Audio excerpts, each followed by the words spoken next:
Home Alone and Home Alone 2 Lost in New York are childhood staples for me and rank up there among my all-time favorite Christmas movies. Surely you've seen these movies before, as they did put Macaulay Culkin on the map, and also the Talk Boy. For the uninitiated, Kevin McAllister, played by Culkin, gets left behind when his family goes on vacation twice. Thanks to Kevin's preteen ingenuity, he's able to booby-trap his house to stave off would-be burglars while his family is on their way back. Would the pair of games on the NES hold a Christmas tree bulb to the wacky adventures of the films? Well, let's see what's up.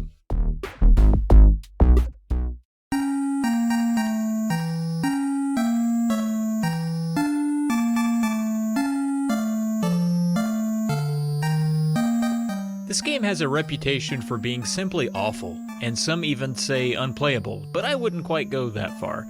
It definitely isn't great, however, but I can certainly appreciate what it sets out to do. It really does try to mimic the movie's climax, the burglary.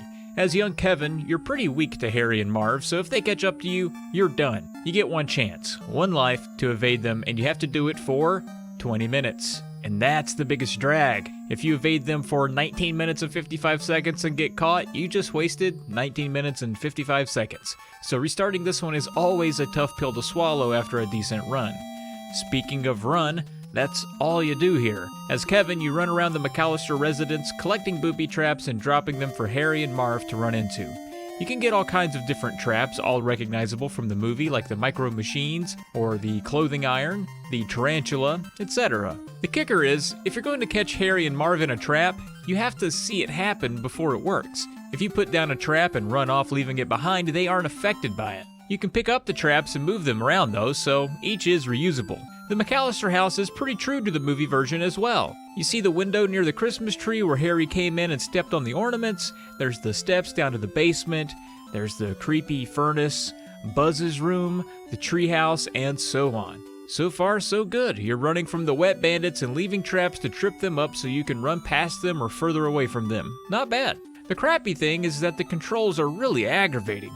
Trying to go up a flight of stairs while on the move and trying to be fast about it is often very tricky, and it doesn't take much of a miscalculation for Harry or Marv to close in on you fast. Mix that with that 20-minute timer, it all ends up being a little bit frustrating and honestly, a little boring. And that's really where the other issues come into play. Despite the fact that the game does a decent job representing the movie, it doesn't have much of a hook for replayability. Once you go through it and maybe finish it, there's little motivation to do it again.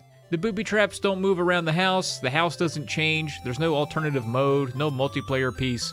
It's just run, lay traps for 20 minutes. So I wouldn't say this game is a complete pile of garbage, or that it's unplayable, but its wick for being fun burns fast. There are worse games out there, for example.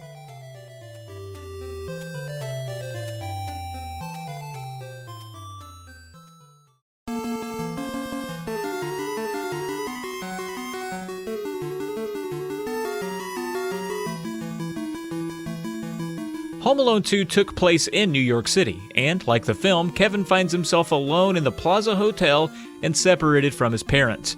As luck would have it, he'd come face to face with Marv and Harry again, which is quite the coincidence, but in this game, it's not just the wet bandits he has to worry about. It would seem everything is out to kill Kevin. The hotel's doorman, this old lady that looks like Granny Clampett, brooms in general, the maidstaff wants you dead, the chefs in the kitchen hope you die, and so do birds and mice and bats and really any and everything in New York City. In this platformer, you can jump or slide on your knees to take out some enemies and bosses. Along your way, you can pick up health items like pieces of pizza or cookies to give you extra lives or health. And you'll need them because the hit detection here is extremely picky, largely because the jumping is really awkward. And that's a bummer because there are no continues and there are plenty of tricky platforming areas on really tight platforms you have to survive. And not just that, there are several times where the game kinda leaves you directionless and you'll need some trial and error to figure it all out. Like knowing you have to climb up the third light pole on the street when you get to the dead end. The first two don't let you climb at all, to let you even know climbing is a possibility.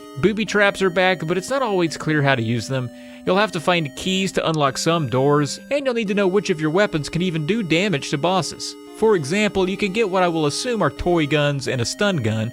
The toy guns can knock enemies off the screen, but ammo is extremely limited, so you can't afford to miss, at least not often. And the stun gun doesn't kill anything, just renders something unable to hurt you for a couple of seconds. It takes some time to figure out what the weapons are capable of. It's important to search around all the areas you come to by jumping. There are power-ups just hidden all around, and you'll need every bit you can find.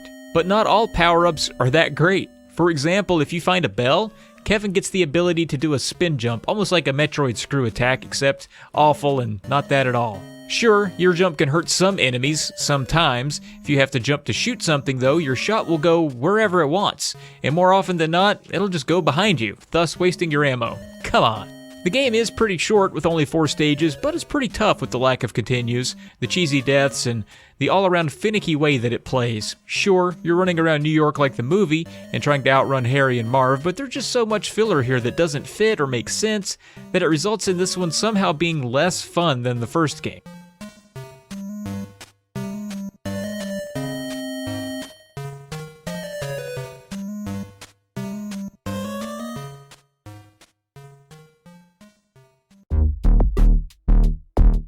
Well, that does it for Home Alone and Home Alone 2 Lost in New York for the NES.